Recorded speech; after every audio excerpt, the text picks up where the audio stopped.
extensive experience in having been tortured by John Verge and Company. I have extensive experience in being in Tam's Supermax. I was just released from prison last year after completing 24 straight years in prison. 9 of those last 24 years was did in Tam's Supermax. I was within the first 50 guys that were sent to Tam's in 1998 when it first opened. And I stayed there up until last year, April of last year. Now, my situation is such that I have never had any evidence presented against me in court. Not one piece of evidence, not a single witness, not a single anything. In fact, I was charged with murder by way of accountability, meaning that they say I had knowledge that this murder had been committed and I didn't inform law enforcement officials.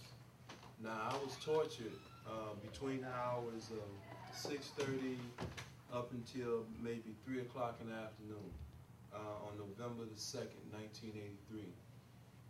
It was approximately somewhere around 15, 16 all-white detectives that came to my house, front and back door. And they kicked in the door, and I had a common all-white.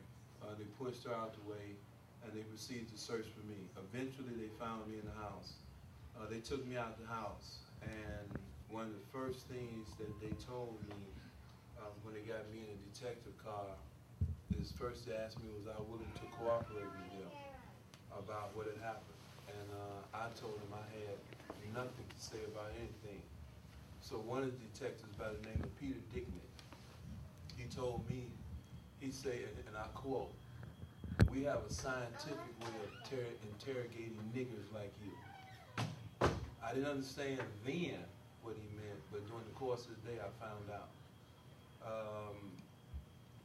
To shorten the version of what happened to me, during the course of the day I was taken to an isolated area. They drove through a big huge pipe, came out on the other side. A detective car that was following us blocked the pipe so that no other car can come through this. When you come out on the other side, it was an isolated area. They got me out the car, I was handcuffed behind my back, and they told me, they said, "Look around, nigga.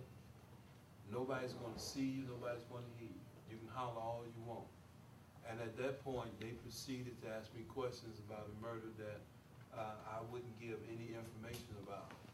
They tried to hang me by my handcuffs, which my cuffs were behind me, and they would have one detective stand on top of the detective car, and the other two would lift me up to him, and he would hold the handcuffs in the middle. Then they would let me go.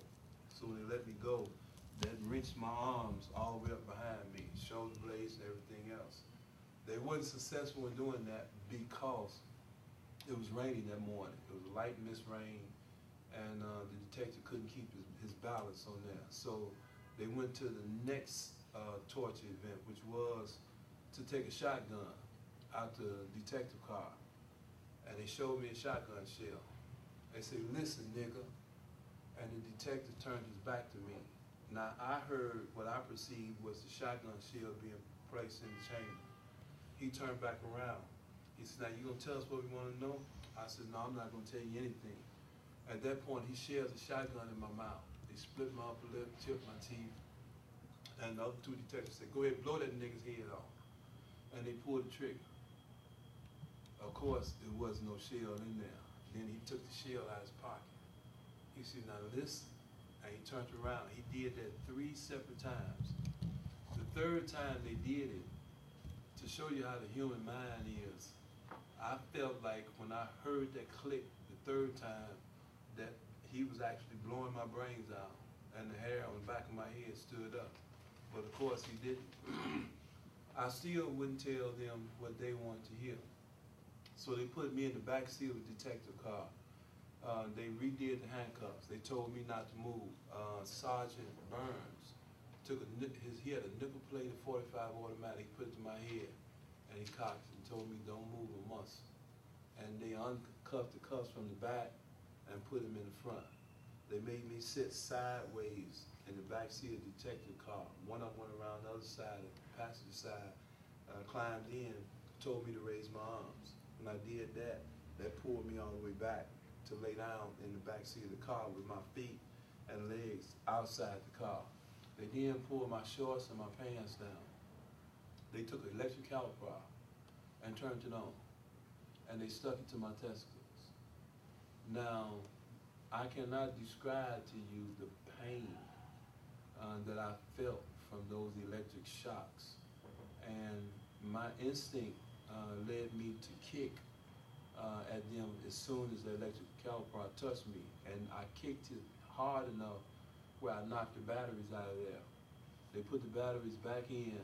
Then one of the detectives tried to take both of his feet to stand on one of mine. And the other detectives tried to do the same thing to keep me from kicking. And then they hit me again, repeatedly, with that electric caliper. This went on, I thought, eternity. You know, the pain, the humiliation, everything else that I felt got to the point where I couldn't take any more shocks.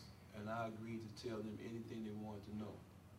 They told me that they had a scenario of what had happened on the murder case, and they wanted me to fill in the gaps. So I started lying about anything I could that I thought would satisfy them. They took me from then to a gas station to get some gas.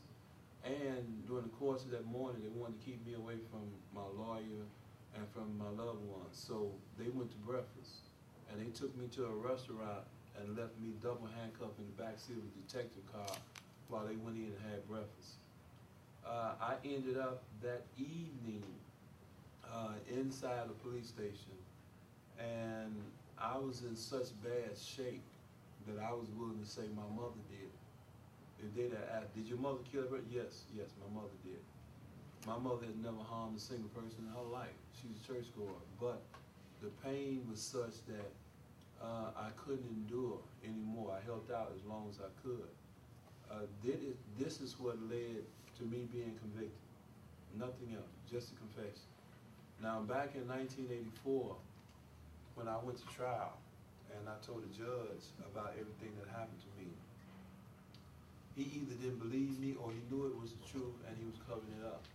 The judge was an ex-prosecutor before becoming a judge. This judge accepts bribes to fix cases. I wasn't going to pay him a dime to fix my case, to rule in my favor. Why should I have to pay for having been tortured? And now I got to pay for my freedom? I thought justice would prevail in my favor. It didn't. I was convicted based upon the testimony of the detectives and the confession. No witnesses, no evidence, no nothing. The jury was so naive that they even voted for the death penalty. But the judge, he knew enough about the law to know that if he had sentenced me to death, I would have came back immediately because the Illinois Supreme Court would look at it and send it back. So instead, he gave me a sentence of 100, 200 years. That was my sentence. During the course of the years, I continued to scream about having been tortured. I wouldn't give up. I continued to anyone that would listen. I wrote to Illinois Attorney General's office. I wrote every politician I could think of, everybody, and nobody wanted to get involved.